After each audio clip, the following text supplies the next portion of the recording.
বলতে চাইছি, আমাদের স্যার যিনি বললেন কি আমাদের এই যে ডার্সুপ 9 মিশন আমাদের কী হচ্ছে, আমাদের মিশন হচ্ছে কেমিক্যাল ফ্রি, কেমিক্যাল মানে হার্মফুল কেমিক্যাল। কারণ আমাদের আজকে আমরা যখনই বাজারে যাই, স্যার যেটা বলছেন, যে কোনো জিনিস যখন কিনতে যাই তখন আমরা কি দেখি, একটা সবজি কিনতে গেলেও আমরা পটলটা দেখে আলুটা দেখে কিনি, তাই তো, একটা জুতো যা কিছুই কিনি।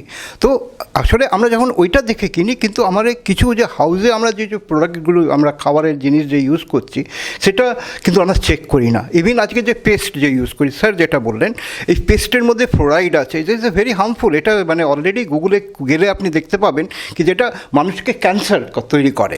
তো ন্যাচারালি আমাদের একটাই মিশন হচ্ছে মানুষদেরকে অ্যাওয়্যার করা কি আপনারা যে প্রোডাক্টটা ইউজ করছেন সেটাকে আগে দেখে নিন। ইভেন আজকে যে কসমেটিক্স যে আমরা যে ইউজ করছি, সে কসমেটিক্সে কেমিক্যাল ভরা, এই কেমিক্যাল কিন্তু আমরা জানি না। আমরা সবসময় মনে করি কি এই কেমিক্যালটা ইউজ করে দেখতে আমাকে সুন্দর লাগছে, কিন্তু ওই কেমিক্যালটা আমার স্কিনে এটা